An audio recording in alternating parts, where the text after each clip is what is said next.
Assalamualaikum warahmatullahi wabarakatuh. Izin memperkenalkan diri, kami dari kelompok 13 ingin mengulas kembali video yang berjudul Seksi Killers. Saya Vindi Milenia Putri, NPM 1812120142. Kenalkan, nama saya Olivia Ocha Naftali dengan NPM 1812120019. Nama saya Tami Asmala dengan NPM 1912121913P. Seksi Killers sendiri berawal dari isu yang beredar di masyarakat tentang adanya masalah akibat pertambangan batu bara.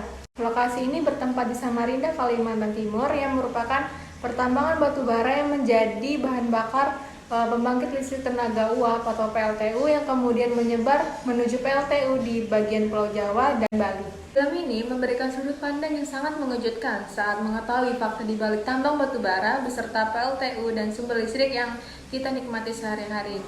Batu bara dibawa melalui sungai besar dan laut menuju berbagai tempat. Ada yang diekspor, ada untuk PLTU, pembuatan pembakaran pabrik, semen, nikel, dan lain-lain.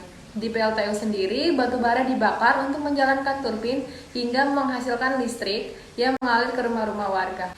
Di balik perkembangan industri tambang, ternyata ditunggangi oleh pejabat tinggi negara. Nah, perusahaan tambang memang memiliki izin lolos uji analisis mengenai dampak lingkungan atau AMDAL. Tetapi, pada kenyataannya, pembuangan limbah masih tidak sesuai dengan prosedur. Contohnya, warga yang sulit untuk mendapatkan air bersih. Oh, ini kah? Iya. Jadi ini air untuk minumnya, Pak. Iya. Keruh gini, Pak ya? Ya begitulah. Lubang raksasa, sisa peninggalan batu bara tidak ditutup sehingga dapat menimbulkan korban jiwa.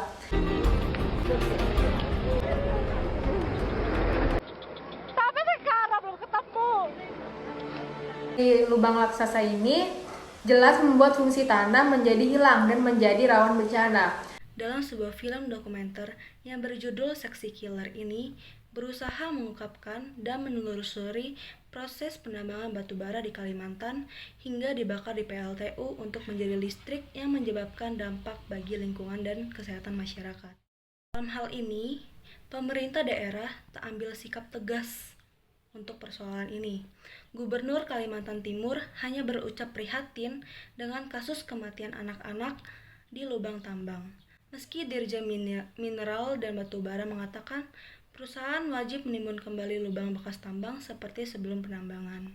Dalam film ini menunjukkan bagaimana kebijakan pemerintah menerabas aturan dan merenggut ruang hidup masyarakat. Semua kejadian terjadi dan semua biaya kesehatan ditanggung oleh masyarakat itu sendiri. Biaya eksternal yang tak masuk hitungan inilah yang membuat energi batubara seakan murah. Hitungan nilai batubara tak pernah memasukkan dampak lingkungan dan kesehatan masyarakat. Semua yang terjadi, semua itu ditanggung oleh masyarakat yang terdampak itu sendiri. Indonesia merupakan negara yang sangat kaya akan sumber daya alam dari Pulau Sumatera hingga Papua. Jika kekayaan sumber daya ini di Indonesia dapat dikelola dan diolah dengan baik, mungkin negeri ini tentunya mampu menjadi negara yang kaya raya, mandiri, dan maju. Mengenai kebijakan untuk lingkungan perusahaan yang memberikan dampak bagi lingkungan sekitar dan sosial yang merusak. Pembuatan kebijakan seperti apa dan bagaimana implementasinya? Apakah sudah baik? Tentu saja belum, karena yang seharusnya kebijakan pemerintah untuk menjaga kelestarian alam, memakmurkan rakyat. Tetapi dari film tersebut kita tahu bahwa kebijakan tersebut tidak berjalan dengan semestinya.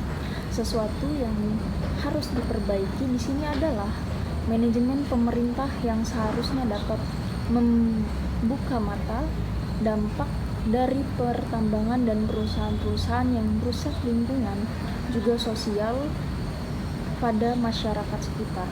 Lebih peduli dengan daerah yang terkena imbas, lakukan kebijakan dengan semestinya. Jika masyarakat sekitar kehilangan air bersih, maka sediakan. Jika galian pertambangan mengganggu keamanan, maka lakukan penimbunan.